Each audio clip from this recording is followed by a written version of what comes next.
اللهم صل على محمد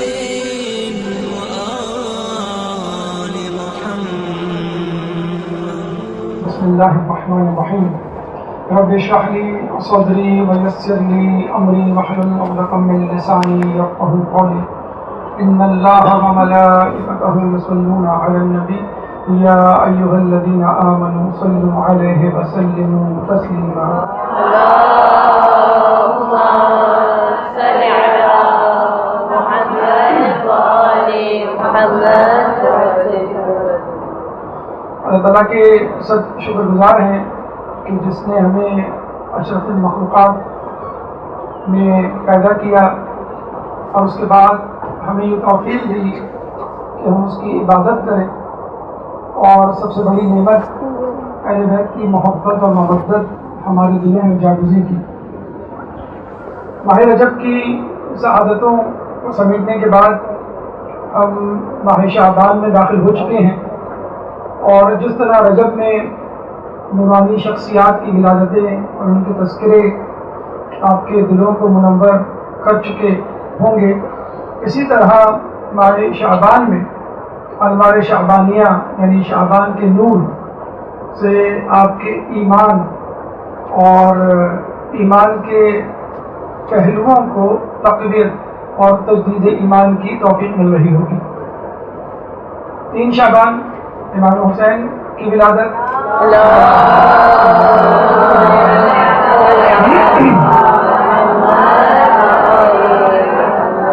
4 شعبان آپ کے علمبردار حضرت عباس کی ولادت،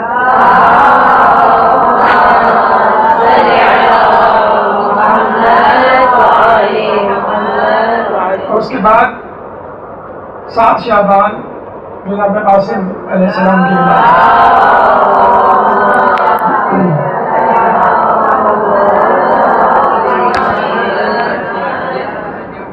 جناب قاسم کی شخصیت کے حوالے سے دیکھا یہ گیا ہے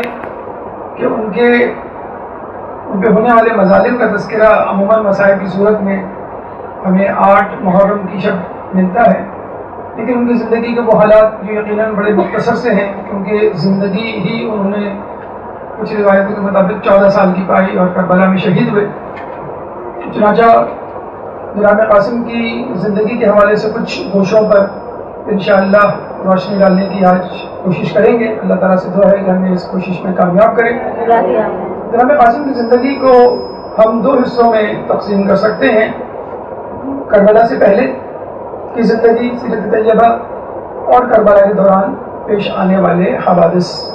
اور مسائل. جہاں تک آپ کے نام کا تعلق ہے قاسم، تو عربی لغت میں قاسم خوبصورت چہرے والے کو کہا جاتا ہے، اور یہ بھی کہا جاتا ہے کہ آپ اپنے والد گرامی کی مثل تھے، شبیہ تھے، یعنی امام حسن مجتبیٰ کی شبیہ.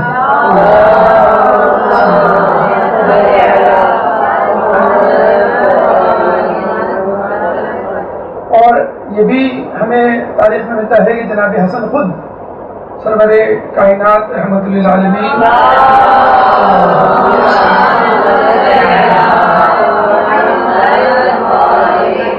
کی شبیہ ہیں. چنانچہ جناب قاسم امام حسن مجتبیٰ اپنے والد گرامی کے وسیلے سے خود رسول اللہ کی شبیہ قرار پاتے ہیں. چنانچہ آپ کا ایک لقب یا آپ کا ایک مشہور نام یا جس جہد سے آپ کو پکارا جاتا ہے وہ شبیہ رسول جی ہے. اور یہ بھی کہا جاتا ہے کہ جس طرح رسول اللہ جب رات میں چلا کرتے تھے، رات کے اندھیرے میں، تو ایک روشنی کا حالہ سا آپ کے چہرے کے گرد ہوا کرتا تھا، جیسے چاند کے گرد روشنی کا حالہ ہوتا ہے. اور آپ دیکھتے بھی ہیں کچھ کتابوں میں جب معصومین کی تصاویر سے آپ کا سامنا پڑتا ہے تو چہرے کی بجائے ایک روشنی کا حالہ بنا دیا جاتا ہے. تو یہ کہا جاتا ہے کہ جب آپ لشکر شام میں چڑھائی کر رہے تھے تو وہاں جو گھمسان کی جنگ تھی اور جو اندھیرا تھا اور جو اژدہام تھا، اس میں آپ کا چہرہ چودھویں کے چاند کی طرح چمک رہا تھا. نام کے حوالے سے یاد رکھیے کہ عربوں میں اگر کسی مشہور شخصیت کا نام ہوتا ہے تو اس نام کی پھر بار بار تکرار ہوتی ہے، تاکہ اس شخصیت کی طبیعت، مزاج اور سیرت کے اثرات اس بچے پہ پڑھیں جس کا یہ نام رکھا جا رہا ہے. چنانچہ قاسم نام کے ہمیں 4 نام خود کربلا کے میدان میں ملتے ہیں. قاسم بن محمد بن ابی بکر، یعنی خلیفہ اول کے صاحبزادے کے فرزند قاسم ابن محمد بن ابی بکر، جن کے بارے میں کہا جاتا ہے، محمد بن ابی بکر کے بارے میں کہا جاتا ہے کہ خلیفہ اول کی وفات کے بعد ان کو جناب امیر المومنین نے اپنی زیر تربیت رکھا اور ان کی پرورش کی. اور وہ اکثر یہ کہا کرتے تھے کہ محمد بن ابی بکر، یعنی محمد جو ہے وہ ابی بکر کے سلب سے ہے لیکن میرا بیٹا ہے. اور پھر ہم دیکھتے ہیں کہ وہ جنگ صفین میں بھی لڑتے ہیں اور اس کے بعد جنگ جمل میں بھی لڑتے ہیں، اور جنگ جمل میں ان کو شہید کر دیا جاتا ہے. اس طرح کے گدھے کی کھال میں سی کر زندہ جلا دیا جاتا ہے حاکم شام کے لوگوں کے ہاتھوں.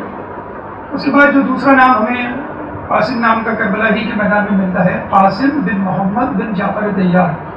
جعفر طیار کے ایک بیٹے عبداللہ بن جعفر طیار جو مدینے میں رہ گئے تھے، دوسرے بیٹے کربلا کے میدان میں محمد بن جعفر طیار. جعفر طیار کے جن کو جنگ موطا میں شہید کیا گیا، جن کے بازو قلم کیے گئے، جن کے بارے میں رسول اللہ نے یہ خوشخبری دی کہ اب وہ جنت میں اپنے 2 پروں کے ساتھ پرواز کر رہے ہیں، جبھی ان کا نام طیار پڑا. اسی بعد قاسم بن عباس، یعنی حضرت عباس علمدار کے خود ایک بیٹے کا نام قاسم تھا. اس کے علاوہ قاسم بن حبیب ابن مظاہر، حبیب ابن مظاہر جو کوفے سے آئے تھے، ان کے ساتھ ان کا بیٹا قاسم بھی ان کے ساتھ تھا. تو یہ 4 قاسم ہمیں ملتے ہیں کربلا کے میدان میں. اور جب ہم مزید تحقیق کرتے ہیں اور یہ دیکھتے ہیں کہ قاسم نام کیوں اتنا زیادہ مشہور و معروف تھا اور کیوں اتنی بڑی شخصیات نے اپنے بیٹوں کا نام قاسم رکھا، تو ہم تاریخ کے جھروکوں میں جب جھانکتے ہیں تو پتہ چلتا ہے کہ خود رسول اللہ کے پہلے فرزند کا نام قاسم تھا. اور بعثت سے پہلے، یعنی اعلان رسالت سے 2 سال پہلے ان کی پیدائش ہوئی اور 2 سال ہی میں ان کا انتقال ہو گیا، جس پہ رسول اللہ کو بہت رنجیدگی ہوئی. اور انہی صاحبزادے کی کنیت پر، انہی صاحبزادے کے نام پر رسول اللہ کی کنیت ابوالقاسم پڑی، جو ہمارے تقریباً ہر خطبے کا جز لطیف بن چکی ہے کہ الصلاۃ والسلام علی رسول کریم خاتم النبیین شفیع المذنبین ابوالقاسم محمد.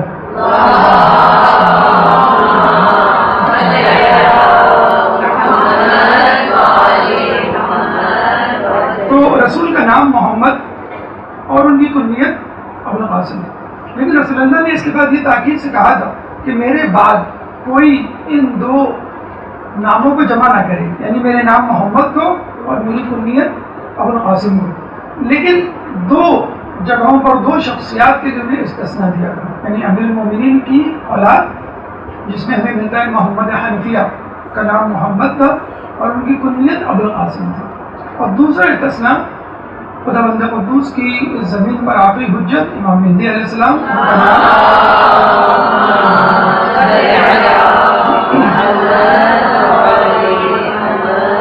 ان کا نام محمد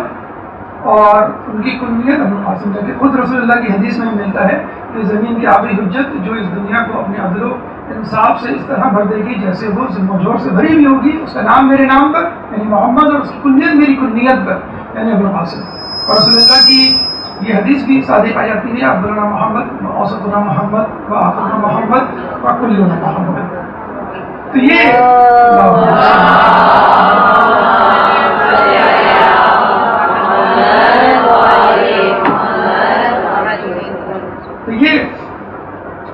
مختلف حوالے سے جناب قاسم کی تشریحات اور توضیحات تھی اور ان کا تاریخی پس منظر تھا.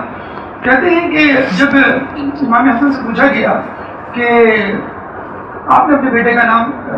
قاسم کیوں رکھا، انہوں نے بتلایا کہ میں چاہتا ہوں کہ جب کربلا کے میدان میں میرا بھائی حسین قاسم کو شہادت کے لیے پیش کرے، جنگ کے لیے پیش کرے، تو لوگوں کو رسول اللہ کا بیٹا قاسم یاد آ جائے کہ ہم قاسم ابن حسن کو نہیں قتل کر رہے بلکہ ہم قاسم ابن محمد کو قتل کر رہے ہیں. ایک تو نام رسول اللہ کے بیٹے پر اور شبیہ رسول اللہ کی صورت، تو ہو سکتا ہے رسول اللہ کی محبت جو ہے ان کے دل میں دوبارہ جاگ اٹھے اور وہ اس کام سے، اس قبیح فعل سے باز آ جائے. لیکن آپ نے دیکھا کہ ایسا نہ ہوا. اور پھر امام نے یہ بھی کہا کہ چونکہ ان کی نفرت رسول اللہ کے لیے گھر کر گئی تھی، چنانچہ اب ان کی روز حشر مغفرت نہیں ہوگی. بلکہ خود مولا کائنات سے جب پوچھا گیا کہ آپ کیا سمجھتے ہیں کہ اگر آپ کی اولاد کی جگہ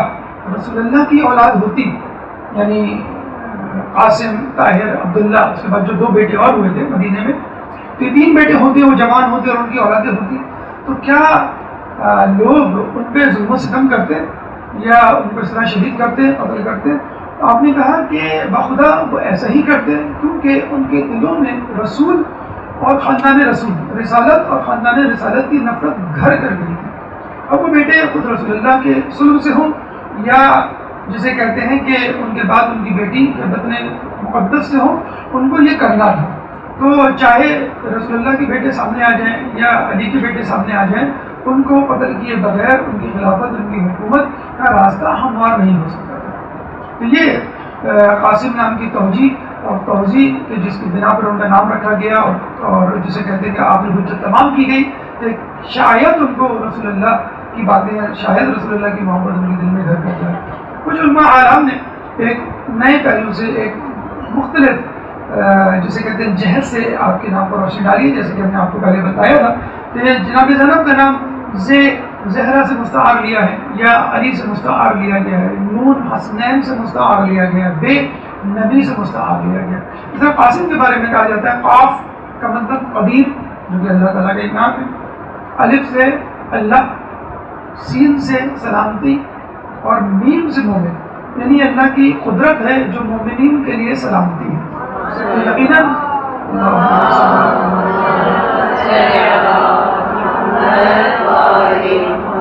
چنانچہ آپ کی شخصیت، آپ کا نام، آپ کا کردار یقیناً مومنین کے لیے ایک رحمت تھا، ایک برکت تھا، اور رسول اللہ کی یاد ہم وقت ان کے ساتھ کہا کرتے تھے۔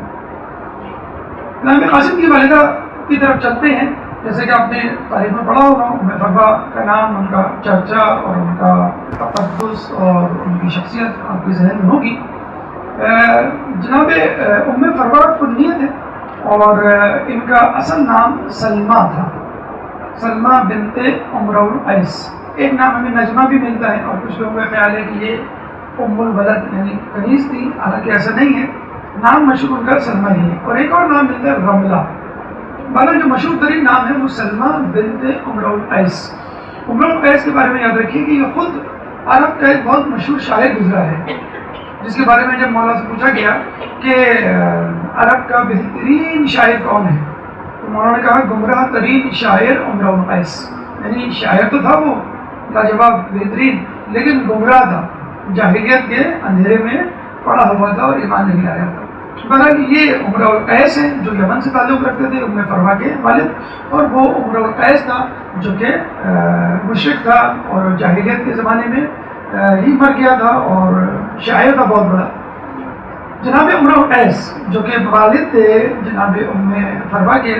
یمن میں رہا کرتے تھے۔ ایک دفعہ مولا علی یمن گئے اور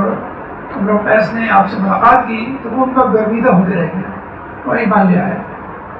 اور یہ بھی ملتا ہے کہ ان کی محبت میں وہ یمن چھوڑ کر مدینے آ گیا کہ مجھے اب مدینے ہی میں رہنا ہے، اور اپنی دونوں بیٹیوں کو سلمہ اور سلامہ، سلمہ بڑی بیٹی یعنی ام فروا اور چھوٹی بیٹی سلامہ جن کو ام رباط کہا جاتا ہے، دونوں بیٹیوں کو لے کر مدینے میں آ گیا اور یہ کہنے لگا کہ اپنی بیٹیوں کی شادی شریف ترین شخص سے ہوتی ہے۔ ابھی کوئی شریف ترین شخص تلاش کرنے لگا تو وہ دیکھتا تھا کہ مولا علی جس گلی سے گزرتے تھے تو لوگ کہا کرتے تھے ما اشرفہ حاضر الفتى، کہ کون اس مرد سے زیادہ بہترین شریف ہو سکتا ہے۔ تو اس نے مولا علی سے ایک دن اپنی خواہش کا اظہار کیا کہ میں اپنی بیٹی کی شادی اس شہر کے مدینے کے علاقے کے بہترین اور افضل ترین اور شدید ترین شخص سے کرنا چاہتا ہوں اور مجھے لوگوں میں آپ ہی ملے۔ تو آپ نے اس کی درخواست کو اس طرح قبول کیا کہ اپنی بڑے بیٹے امام حسن علیہ السلام کی شادی جو ہے وہ ام فروا سے اسی دن کر دی۔ ام فروا چھوٹی تھی، ان کے بڑے ہونے کے بعد ان کی شادی امام حسین علیہ السلام سے ہوئی۔ ام فروا سے شادی کے بعد جو کہ 35 ہجری میں ہوئی، آپ کے 4 بیٹے اور 2 بیٹیاں پیدا ہوئی، اور ام فروا جن کی شادی امام حسین سے ہوئی ان سے 2 اولادیں ہوئی، ایک جناب علی اصغر اور ایک بی بی سکینہ۔ چنانچہ علی اصغر اور جناب قاسم آپس میں چچا زاد بھائی بھی ہیں اور خالہ زاد بھائی بھی ہیں۔ چچا زاد بھائی حسن حسین کی وجہ سے ہیں اور خالہ زاد بھائی جو ہیں وہ ام فروا اور ام رباط کی وجہ سے، جو دونوں بہنیں تھیں۔ بہرحال آپ کے والد جناب قاسم کے حوالے سے، قاسم ابن حسن، تو امام حسن آپ کے والد تھے، اور آپ کو معلوم ہونا چاہیے کہ جب حضرت علی کی شہادت ہوئی ہے تو خلافت امام حسن علیہ السلام کے ہاتھ میں آئی، اور امام حسن علیہ السلام کے بارے میں آپ کو معلوم ہوا کہ ٹھیک ہے کربلا اپنی جگہ درست ہے اور سب سے زیادہ مسائل ہمیں کربلا میں ملتے ہیں، لیکن امام حسن نے اپنی تمام تر کوششوں کے باوجود مسلمانوں کو بچایا، حالانکہ مسلمانوں نے یا ان کے نیچے ان کے چاہنے والوں نے جو بظاہر چاہنے والے تھے کوئی دقیقوں کو برداشت نہیں کیا تھا آپ کو نقصان پہنچانے میں، یعنی وہ کہا کرتے تھے کہ آپ جو ہے حاکم شام سے لڑائی کریں اور ہم آپ کا ساتھ دیں گے، اور جب وہ لے کے چلے تو پتہ چلا کہ آہستہ آہستہ لوگ جو ہے وہ ٹوٹنے لگے، کیونکہ حاکم شام نے ان کو خریدنا شروع کیا، لوگ اپنے خیموں میں سوتے تھے، جب رات کو سونے کے بعد صبح فجر میں جاگتے تھے تو خلیفہ وقت یعنی حاکم شام کی طرف سے اشرفیوں کی تھیلی ان کے خیمے کے اوپر لٹک رہی ہوتی تھی، تو وہ اس تھیلی کو دیکھ کر اس میں موجود رقعے میں لکھی ہوئی تحریر کی وجہ سے حاکم شام سے جا ملا کرتے تھے، تو روزانہ جو ہے ان کی جو فوج ہے ان کی سپاہیوں کی تعداد میں کمی ہوتی رہی، اور وہ انجام بھاگ چکے تھے کہ میرے پاس بہت کم لوگ رہ گئے، اور جو لوگ ہیں ان کا بھی مجھے نہیں معلوم کہ جب میں حاکم شام سے لڑنے جاؤں تو یہ بھی میرا ساتھ چھوڑ گئے، اور جو گنے چنے لوگ بنی ہاشم کے یا بہت ہی زیادہ پکے مومنین اگر میرے ساتھ رہ بھی گئے تو یہ نہ ہو کہ ان کی بھی گردن زدنی ہو جائے اور اسلام یا مومنین جو ہے وہ بالکل اس سطح ہستی سے دنیا سے بڑھ جائیں۔ چنانچہ انہوں نے صلح کر لی، اور صلح کی بھی پیشکش خود حاکم شام کی طرف سے ہوئی اور سفید سادے کاغذ بھی ہوئی، تو یہاں یہ بات ہمیں جان لینی چاہیے کہ فتح دراصل خود امام حسن کی ہوئی، اور صلح کا حق وہ بڑھاتا ہے کہ جو ہار چکا ہو، حاکم شام کی طرف سے ہوئی، اور جو شرائط ہوئی اس میں طے ہوئی، اس میں مومنین کا خاص خیال رکھا گیا، کوفے میں رہنے والے مومنین کا، اہل بیت کا، اور اہل بیت میں جو لعن طعن بھیجی جا رہی تھی اس کو ختم کروانے کا، پھر ایک مخصوص شہریے کا، چنانچہ بہرحال تمام شرائط مومنین کے اور مسلمانوں کے حق میں تھی، لیکن پھر بھی لوگ آپ سے بہت ناراض ہوئے اور خدا نخواستہ آپ کو مذلل المومنین کا لقب دیا، نعوذ باللہ، یعنی امیر المومنین، مومنین کے امیر آپ کے والد گرامی تھے، تو اس کے حوالے سے کہا وہ تو امیر المومنین تھے لیکن آپ مذلل المومنین، نعوذ باللہ، مومنین کو ذلیل کرنے والے یا کروانے والے، لیکن یہ بالکل اسی قسم کا الزام ہے، یہ جو کہہ لیجیے اسی قسم کے شک و شبہ کا اظہار ہے جو خود رسول اللہ سے صلح حدیبیہ کے وقت روا رکھا گیا، اور صلح حدیبیہ کے وقت کچھ لوگوں کے دلوں میں نبوت کے متعلق خیال بھی آیا کہ کیا واقعی آپ نبی ہیں، کیا واقعی نبوت کے حامل ہیں، پھر بعد میں انہوں نے اس کی توبہ بھی کی اور استغفار بھی کیا، بہرحال بات کے دنوں میں لوگوں نے ثابت کر دیا، تاریخ نے ثابت کر دیا کہ آپ کا فیصلہ بالکل صحیح تھا، اور دوسری جو تہمت یا الزام آپ پہ لگایا گیا وہ کثرت ازدواج ہے، جو غیر شیعہ افراد نے اتنا زیادہ اس کو بڑھا دیا کہ آپ کی شادیاں جو ہے وہ 300 تک پہنچا دیں۔ جب مومنین نے، علماء نے، محققین نے اس کی باقاعدہ تحقیق کی تو پتہ چلا کہ اگر ہم 300 شادیاں لے لیں تو ہر 6 مہینے بعد ایک شادی، تو اس زمانے میں بہرحال کوئی امیر خاندان سے تعلق نہیں تھا، فخر و فاخر کی زندگی بہرحال تھی، رسول اللہ کے جانے کے بعد ان کی زندگی تنگ کر دی گئی تھی، تو کسی طرح ایک عام شخص کے لیے یہ ممکن ہی نہیں تھا کہ وہ خارج شادی کے اخراجات برداشت کر سکتا، اور پھر یہ بھی ملتا ہے کہ رسول اللہ ایک دفعہ امیر المومنین نے ممبر پہ آ کے یہ کہا کہ لوگوں میرے بیٹے سے اپنی بیٹیوں کی شادی نہ کرو، یہ عذاب بہت دیتا ہے، تو اپنے بیٹے کی اس طرح تذلیل کرنا، اور پھر تذلیل یا جسے کہتے ہیں کہ حقیقت آشکار کرنے کے بعد لوگوں کو پھر دوبارہ آپ سے رجوع کرنا، یہ بتلا رہا ہے کہ واقعی آپ قابل بھروسہ تھے۔ بہرحال یہ دونوں گفتگو، یہ دونوں الزامات جو ہے وہ تاریخ نے غلط ثابت کیے، محققین نے اس کے بارے میں اس کے خلاف جو ہے دلائل بھی دیے، تو اس امتحان سے امام حسن علیہ السلام جو ہے وہ گزر رہے تھے، لیکن بہرحال جناب قاسم کی ولادت کے بعد کہا یہ جاتا ہے کہ امام حسن علیہ السلام فقط 4 سال زندہ رہے۔ جب آپ بستر شہادت پڑھتے ہیں اور جب اپنی وصیت کر رہے تھے تو کہتے ہیں کہ تعویذ جو ہے انہوں نے امام جناب قاسم کے بازو پر باندھا، تمام چاروں لڑکوں کے بارے میں تھا، لیکن بازو کا انتخاب جو ہے جناب قاسم کا ہوا، اور یہ کہا گیا کہ جب تمہارے چچا یعنی حسین ابن علی پر کوئی مصیبت آئے تو تمہیں تعویذ کھول کر پڑھ لینا اور اس میں جو کچھ لکھا ہے اس پر عمل کرنا۔ پھر ہم مسائل میں دیکھتے ہیں کہ جب تعویذ کھولا گیا تو اس میں یہ لکھا تھا کہ تم اپنے چچا حسین ابن علی کی جو ہے مدد کرو۔ بہرحال جب ان کا وقت آخر آیا جناب قاسم کے بارے میں کہا جاتا ہے کبھی وہ اپنی امی ام فرفا کے دامن سے لپٹ کے روتے اور کبھی اپنے پاپا کے سینے پہ گر کے روتے. تو 4 سال کی زندگی میں انہوں نے یتیمی کا زخم جو ہے وہ سہا. اس کے بعد آپ کی پرورش، آپ کی تربیت جو ہے امام حسین علیہ السلام کے ذمہ آ گئی. اور آپ کو معلوم ہے کہ عرب میں چچا بھتیجے کی محبت بہت زیادہ مشہور ہے، اور ہمیں یہ محبت سب سے پہلے حضرت ابو طالب کے ذریعے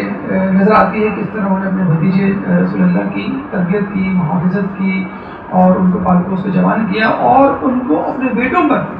جو ہے وہ ترجیح دی، اور اپنے ساتھ سلایا کرتے تھے، اپنے ساتھ رکھا کرتے تھے. لگتا تھا کہ شاید وہی بیٹے ہیں اور دوسرے ان کے بیٹے نہیں ہیں. تو امام حسین علیہ السلام نے بھی یہی کیا کہ اپنے بھائی امام حسین علیہ السلام کی شہادت کے بعد جناب قاسم کو بالکل اپنے بچوں کی طرح پالا، اور کبھی بھی ان کو ان کے یتیم ہونے کا احساس نہیں دیا. جناب قاسم جب بھی کوئی چیز مانگتے، کوئی بات کہتے، اس چیز کو فوراً مہیا کر دیا جاتا، دستیاب کر دیا جاتا، اور ان کو ان کی بات، ان کے خواہش کو پورا کیا جاتا. کہتے ہیں کہ جب بھی جناب حسن سفر میں جاتے تھے تو جناب عباس اور جناب علی اکبر کے ساتھ ساتھ آپ کو بھی اپنے ساتھ لے جایا کرتے تھے. ابتدائی تعلیم، بنیادی علوم جو ہے انہوں نے اپنے والد امام حسین علیہ السلام سے حاصل کیے، اور اس کے بعد علوم قرآنی کے بارے میں کہا جاتا ہے خصوصی طور پہ امام حسین علیہ السلام نے اپنے بھتیجے کو علوم قرآنی سکھائی. کہتے ہیں آپ کی الحانی اتنی زیادہ مشہور و معروف تھی کہ جب آپ مدینے کی مسجد میں قرآن پڑھا کرتے تھے تو لوگوں کو لہنے داودی یاد آ جایا کرتی تھی، اور آپ کے گرد وہ حلقہ بنا کے بیٹھ جایا کرتے تھے. جیسے داؤد علیہ السلام کے بارے میں ملتا ہے کہ پرندے تک ان کی قرت سننے کے لیے ان کی گرد جمع ہو جاتے تھے. تو جناب قاسم کی آواز، خوش کہانی اور قرت کو سننے کے لیے مدینے کا ایک ہجوم آپ کے آس پاس آ جاتا تھا. جناب علی کے خطبات، فرمودات، مکتوبات ان کو مکمل طور پہ حفظ تھے. یہ نہج البلاغہ تو ابھی ہمارے پاس پہنچی ہے، اور یہ بھی سلیکٹڈ یا سلیکٹو جو ہے وہ انتخاب ہے جناب امیر المومنین کے مخصوص اور منتخب کلام کا، لیکن ان کو تقریباً تمام کلام یاد ہے. کہتے ہیں بیوی زہرا کا جو خطبہ فتح ہمیں ملتا ہے، جو جناب زینب نے خود اپنے کانوں سے سنا تھا، اور وہ کہتی ہیں کہ میں نے وہ خطبہ وہیں پر ازبر کر لیا تھا. مرل زینب کی شخصیت تو بہت زیادہ بلند و بالا ہے کسی بھی شخصیت سے، معصومین کے بعد، 4 معصومین کے بعد. لیکن جناب قاسم نے اتنی سی عمر میں جو ہے وہ جناب بی بی سیدہ کا خطبہ فتح جو ہے وہ مکمل طور پہ حفظ کر لیا تھا. اس کے بعد علوم قرآنی کے حوالے سے ملتا ہے کہ ان کو بہت زیادہ دسترس کی، بہت زیادہ جو ہے وہ مہارت حاصل تھی. دیکھیے یہ وہ علوم تھے جو کہ جناب قاسم نے اور اہل بیت کے خانوادے نے اور ان کے بچوں نے اپنے بڑوں سے حاصل کیے. یہ ہمارے لیے ایک بہت بڑا پیغام ہے آج کل کے دور میں. جس طرح ہم دیکھتے ہیں کہ تعلیم کے اخراجات مسلسل بڑھتے جا رہے ہیں، لیکن اس کے ساتھ ساتھ ہم دیکھتے ہیں کہ اسکولوں سے شکوہ شکایت بھی بڑھتی جا رہی ہے، اور لوگ اپنے بچوں سے اتنے متنفر ہو گئے ہیں کہ اپنے پاس یا گھر میں رکھنے کے لیے کچھ دیر بھی گوارا نہیں کرتے. مطلب وہی چاہتے ہیں اسکول آئیں، اسکول کے بعد جو ہے وہ ٹیوشن پڑھنے چلے جائیں، اس کے بعد قرآن پڑھیں اور بس وہ جو ہے وہ سو جائیں. جب ان کی چھٹیاں آتی ہیں تو وہ سمر کیمپ تلاش کیے جاتے ہیں، اور ونٹر ویکیشن میں بھی کہیں ان کو انگیج کر دیا جاتا ہے. تو یہ تعلیمات اہل بیت سے سیکھیے کہ جتنے علوم کم از کم، ہمیں نہیں کہہ رہے کہ ان کو پی ایچ ڈی یا ایم اے اور ماسٹرز کے کورس آپ پڑھائیں، لیکن جتنی تعلیم آپ کے پاس ہے، جتنا علم آپ کے پاس ہے، کم از کم وہ پہنچائیں. کوئی جتنے خلوص سے آپ ان کو پڑھائیں گے اتنے خلوص سے کوئی اور نہیں پڑھائے گا. اس کے ساتھ ساتھ تعلیم کے ساتھ ساتھ تربیت بھی آپ کا جز ہوگی، جبکہ اسکولوں میں، کوچنگ سینٹرز میں، ٹیوشنز میں اس کا خاص خیال نہیں رکھا جاتا. ان کو تربیت سے کوئی لگاؤ نہیں ہے. وہ یہ چاہتے ہیں کہ بس بچے کو تعلیم دے دی جائے، بلکہ اب تو یہ ہونے لگا ہے کہ بچے کو کسی طرح اچھے گریڈ سے پاس کروا دیا جائے. ان کو اس سے فکر نہیں ہوتی ہے کہ بچے کو کیا تعلیم دے رہے ہیں، صحیح تعلیم دے رہے ہیں یا غلط تعلیم دے رہے ہیں. تو آپ اپنے بچے کو تعلیم دیں گے، تعلیم کے ساتھ تربیت بھی دیں گے. جب آپ تربیت دیں گے تو آپ کو باطل کا فرق بھی سکھائیں گے، صحیح اور غلط میں تمیز بھی سکھائیں گے، ادب و آداب بھی سکھائیں گے. اور ظاہر سی بات ہے کہ جب بچہ آپ کے ساتھ ایک ایسوسیشن پیدا کر دے گا، تعلق ربط پیدا کرے گا، تو خود بخود آپ کی بچے سے محبت بڑھتی چلے گی. کہتے ہیں کہ نظر سے دور دل سے دور، کہ جب بچہ آپ سے دور ہوگا تو خود بخود وہ آپ کے اندر جو محبت ہے یا اس کے اندر محبت ہے وہ کم ہوتی چلی جائے گی. تو بچے کو خود پڑھانے کا طریقہ اور بچپن سے پڑھانے کا طریقہ، اور جب تک آپ نے سکت اور آپ کی قابلیت اس کے اندر ٹرانسفر نہیں ہو جاتی اس وقت تک پڑھانے کا طریقہ جو ہے وہ اہل بیت سے آپ کو اور ہم کو سیکھنا چاہیے. درود پڑھ دیں محمد علیہ.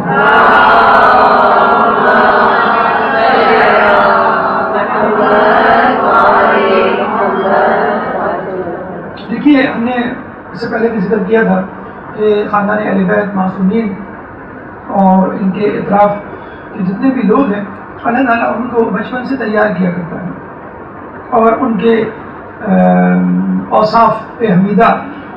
گہوارے ہی سے ظاہر ہونے شروع ہو جاتے ہیں. جیسے مولا علی کے بارے میں ملتا ہے کہ گہوارے میں کس طرح انہوں نے اجدہے کے 2 ٹکڑے کیے، اور جس طرح ہمیں ملتا ہے کہ کس طرح جو ہے وہ مولا علی نے اور امام زمانہ میں جو ہے وہ بچپن میں کلام کیا، جس طرح انبیاء کے بارے میں ملتا ہے.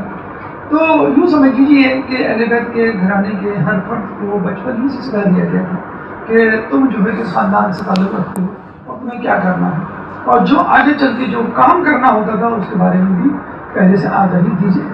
دے دی جاتی تھی. جیسے ہمیں ایک واقعہ ملتا ہے کہ آپ کی ولادت کے 5 مہینے بعد محرم تھا، تو ایک دن ام فروا گھبرائی ہوئی امام حسین علیہ السلام کے پاس آئی اور کہنے لگی کہ آپ کے بچے نے جو ہے وہ صبح سے دودھ نہیں پیا. انہوں نے کہا کہ گھبرانے کی بات نہیں ہے، آج جو ہے وہ عاشور کا دن ہے. اور پھر انہیں امام حسن کے پاس، تو امام حسن نے کہا کہ آج کے دن جو عاشور کا دن ہے اور یہ جو ہے میرے بھائی حسین کے ساتھ جو ہے وہ شہید ہوگا اور محرم کا مہینہ ہوگا اور 3 دن کے بھوکے پیاسے ہوں گے. تو جناب ام فروا جو ہے یہ سن کر بڑی پریشان ہو جاتی ہیں. تو وہ کہتے ہیں کہ تم گھبراؤ مت، حسین یعنی میرے بھائی کا 6 ماہا علی اصغر بھی اس معرکے میں ہوگا اور وہ بھی 3 دن کا بھوکا پیاسا ہوگا، وہ بھی جو ہے تیر کھائے گا اور اس معرکے میں شہید ہوگا. تو ام فروا جو ہے وہ یہ سن کر ان کو صبر آ جاتا ہے کہ اگر میرا بیٹا شہید ہوگا تو یہ جو ہے علی اصغر بھی شہید ہوگا. پھر باقاعدہ امام حسن جو ہے وہ تاکید کرتے ہیں کہ تم میرے بھائی پر، میں تو نہیں ہوں گا لیکن تم میرے بھائی پہ اپنے بیٹے کو قربان کر دیں. اچھا اب دیکھیں قدرت جو ہے خانوادہ رسالت کو، خانوادہ اہل بیت کو کس طرح تیار کرتی ہے اپنے آنے والے دور کے لیے جو کام ان کو کرنا ہوتا ہے. بی بی زینب کے بارے میں بھی آپ نے سنا، جناب قاسم کے بارے میں بھی. خود رسول اللہ نے اہل بیت کو اور امام کے گھر والوں کو یہ درس اپنی زندگی میں دینا شروع کر دیا. نہ صرف اپنے گھر والوں کو بلکہ اصحاب کو بھی یہ بتانا شروع کر دیا تھا کہ میرے بعد کیا کیا مسائل میرے اہل بیت پر جو ہے وہ ڈھائے جائیں گے. تو کہتے ہیں کہ عاشور کے دن رسول اللہ کے بارے میں کتاب بہقی میں جو ہے یہ روایت موجود ہے کہ رسول اللہ اصحاب کی عورتوں کو اپنے گھر میں بلاتے تھے اور جو ان کے شیر خوار بچے تھے ان کے لیے تاکید کیا کرتے تھے کہ تم صبح سے لے کے شام تک ان کو دودھ نہیں پلانا. اور پھر تذکرہ کیا کرتے تھے کہ کربلا کے میدان میں عاشور کے دن جو ہے میرے خاندان حسین کے اور حسین کے بیٹے اور ان کے عزیز و قارب جو ہیں اہل بیت کے چاہنے والے جو ہے 3 دن کے بھوکے پیاسے جو ہے وہ مارے جائیں گے. پھر ہم دیکھتے ہیں کہ جناب قاسم کو جو ہے خواب میں بتلا دیا جاتا ہے، امام حسین کو خواب میں بتلا دیا جاتا ہے، جناب زینب کو خواب میں بتلا دیا جاتا ہے کہ تمہارے ساتھ جو ہے وہ کیا ہونے والا ہے. ایک خواب آپ نے بی بی زینب کا سنا تھا کہ کس طرح انہوں نے دیکھا کہ وہ گھر میں کھڑی ہوئی ہے اور ایک دم سے آندھی آتی ہے، تیز ہوا چلتی ہے اور وہ درخت کو پکڑتی ہے اور وہ درخت اکھڑ جاتا ہے جنت الفردوس میں اور وہاں پہ ایک بہت بڑا خوبصورت پھولوں سے لدا ہوا درخت ہے اور اس کی جو سب سے بڑی سب سے اوپر کی شاخ ہے اس میں ایک سرخ پھول لگا ہوا ہے اور وہ پھول میں توڑنے کے لیے آگے بڑھتی ہوں کہ ایک دم سے آندھی چلتی ہے اور وہ پھول ٹوٹ کر نیچے گر جاتا ہے. جب وہ پھول نیچے گرتا ہے تو میں جھک کر اس پھول کو اٹھانے کی کوشش کرتی ہوں اور جیسے میں اٹھانے کی کوشش کرتی ہوں پھر ایک آندھی چلتی ہے اور اس پھول کی پنکھڑیاں بکھر جاتی ہیں. اتنے میں امام حسین آتے ہیں اور وہ آ کر اس پھول کی پنکھڑیوں کو چنتے ہیں اور ایک ایک پتی کو چنتے جاتے ہیں اور روتے چلے جاتے ہیں. جب ام فروا کی آنکھ کھلی تو دیکھا جناب قاسم سامنے ہی لیٹے ہوئے ہیں اور اس پھول کی جو رنگت تھی وہی سرخی جو ہے جناب قاسم کے چہرے پر تھی. وہ گھبرائی ہوئی جناب زینب کے پاس جاتی ہیں اور کہتی ہیں کہ میں نے جو ہے یہ خواب دیکھا ہے. تو بی بی زینب یہ خواب جا کر جناب حسین کو سناتی ہیں تو کہتی ہیں کہ تم بھابھی ام فروا سے کہو کہ وہ صبر کریں کیونکہ جو آنے والا وقت ہے وہ اس کی نشاندہی کر رہا ہے کہ یہ کربلا کا واقعہ پیش آئے گا. بلکہ انہوں نے سورہ احقاف کی آیت نمبر 35 کا جو ہے وہ کی تلاوت بھی کی. فَاصْبِرْ مَا صَبَرَ اُولُو الْأَمْرِ مِنَ الرُّسُلِ کہ کہ تم صبر کرو کہ جس طرح اولو العزم من الرسل کہ اولو العزم پیغمبروں نے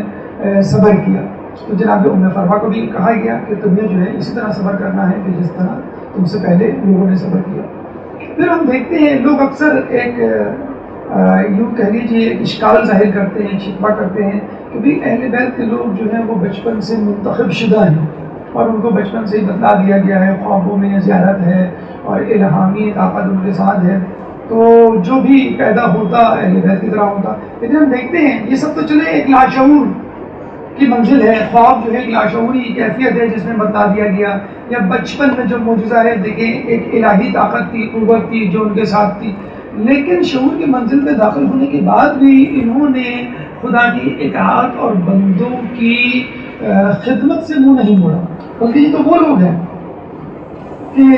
انہوں نے اپنوں کی بھی خدمت کی، غیروں کی بھی خدمت کی، دوستوں کی بھی خدمت کی، دشمنوں کی بھی خدمت کی، حتیٰ کہ انسانوں کے علاوہ جانوروں کی بھی خدمت کی. آپ کے بچپن میں ایک بڑا اچھا واقعہ ہمیں ملتا ہے اور یہ واقعہ درس دیتا ہے کہ کس طرح انسان کو ایک درد مند دل اپنے سینے میں رکھنا چاہیے. گرمیوں کے دن ہیں، لو چلنے کے دن ہیں. اس سے پہلے بھی کراچی میں ایک وبا جو ہے وہ چلی تھی، ہیٹ ویو، کہ جس میں جو ہے وہ ہزاروں افراد جو ہے وہ مر گئے تھے. اور ابھی بھی یہی کہا جاتا ہے کہ آپ کو ہوشیار رہنے کی ضرورت ہے، بلکہ ایک ویڈیو کلپ یا ایک میسیج سرکولیٹ ہوتا ہے اکثر گرمیوں میں کہ آپ جو ہے لوگوں کو پانی پلانے کے ساتھ ساتھ پرندوں کے پانی پلانے کا بھی انتظام کریں کہ بیچارے وہ اڑ رہے ہوتے ہیں اور ڈھونڈ رہے ہوتے ہیں ہمیں پانی جو ہے وہ کہاں ملے گا. تو جب جہاں پانی مل جاتا ہے وہ پانی پی لیتے ہیں، اگر اڑتے اڑتے ان کو پانی نہ ملے تو ہو سکتا ہے شدت پیاس سے وہ بے ہوش ہو جائیں یا مر جائیں. تو اکثر لوگ اس کا اہتمام بھی کرتے ہیں. تو جناب قاسم اپنے بھائیوں کے ساتھ اپنے گھر کے صحن میں مٹی کے پیالے میں پانی کا اہتمام کیا کرتے تھے کہ پرندے آئیں گے اور وہ اس پانی سے جو ہے وہ سیراب ہوا کریں گے. چنانچہ صبح سے وہ پانی رکھ دیا کرتے تھے اور پرندے آتے تھے اور وہ پانی پیتے تھے اور پانی پی کے اڑ جایا کرتے تھے. 28 رجب کو جب قافلہ حسینی مدینے سے چلا ہے تو جناب قاسم کو اور ان کے بھائیوں کو فکر ہونی چاہیے تھی اپنے خاندان کے افراد کی جو چھٹ گئے ہیں، فکر ہونی چاہیے تھی مدینے کی گلیوں کی، اپنے دوست احباب کی جو مدینے میں رہ گئے. لیکن ان کو فکر ہوئی تو ان پرندوں کی فکر ہوئی کہ جو پانی پینے سے اب محروم ہو جائیں گے، کیونکہ اب جناب قاسم اور یہ تمام لوگ جا رہے ہیں. تو وہ محمد حنفیہ کے پاس ہیں. دیکھیں یہ جو ہم کہتے ہیں نا کہ انسانیت اور ایسی محبت جو فقط اپنے رشتہ داروں سے نہ ہو اور جس میں کوئی ذاتی مفاد نہ ہو، یہ پرخلوص ترین محبت ہوتی ہے. تو بڑے افسوس کے ساتھ کہنا پڑتا ہے کہ اہل بیت تو ہمیں یہ تعلیم دیتے ہوئے نظر آتے ہیں، لیکن خود اہل بیت کے ماننے والے یا مسلمان عمومی طور پہ اس انسانیت سے دور ہوتے ہوئے نظر آتے ہیں. ایک چھوٹی سی آفت، ایک چھوٹی سی مصیبت آ جائے تو ہم دیکھتے ہیں کہ لوگ جو ہے اپنی فکر زیادہ کرتے ہیں، دوسروں کی فکر کم کرتے ہیں. ابھی میں پڑھ رہا تھا کہ کینیڈا میں ایک جگہ ایڈمنٹن کے مقام پر جنگل میں، قریبی جنگل میں آگ لگی تو گھروں کو خالی کرایا گیا.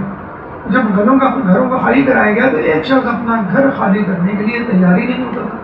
اس بڑی من سماجت کی گئی. اس نے کہا کہ نہیں، میں نے تو مچھلیاں پالی ہوئی ہیں، جب میں چلا جاؤں گا تو ان مچھلیوں کو کھانا کون دے گا، یہ مچھلیاں مر جائیں گی.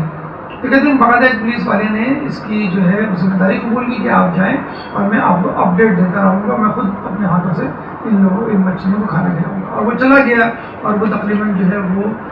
2 مہینے تک جو ہے وہ ان کو کھانا کھلاتا رہا. جب وہ واپس آئے تو وہ ان کو مچھلیاں زندہ سلامت ملی. تو اس کو ہم کہتے ہیں انسانیت. اصل میں یہ انسانیت کینیڈا امریکہ کے رہنے والوں کے اندر کی انسانیت اور محبت نہیں ہے، یہ ان کا درس نہیں ہے. یہ درس تو ہمیں اہل بیت نے بہت پہلے دے دیا تھا.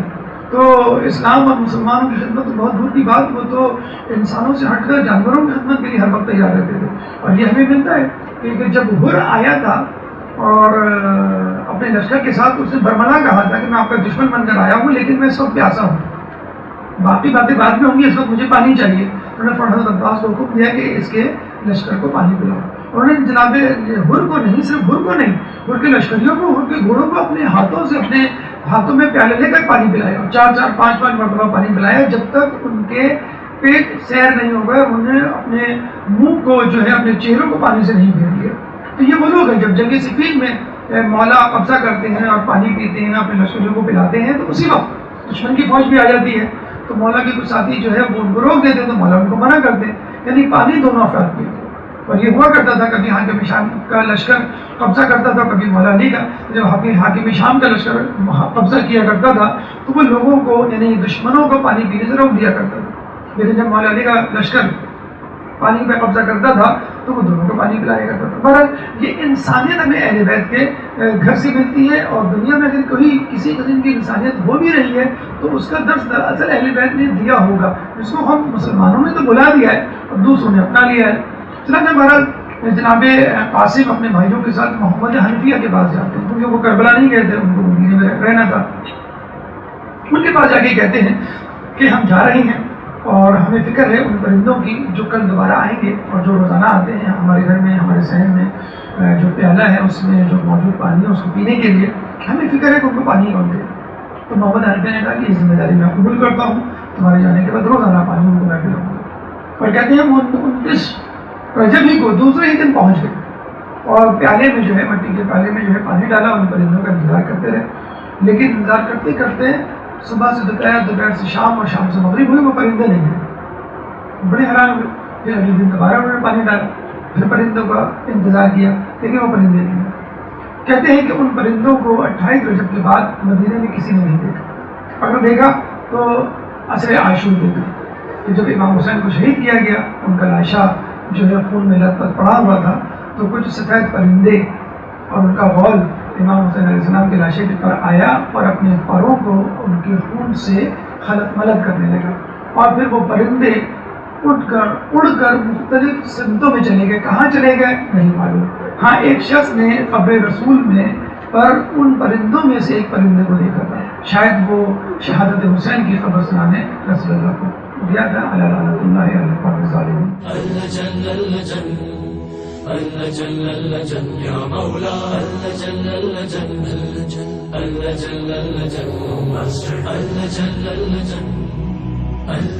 يا صاحب السماء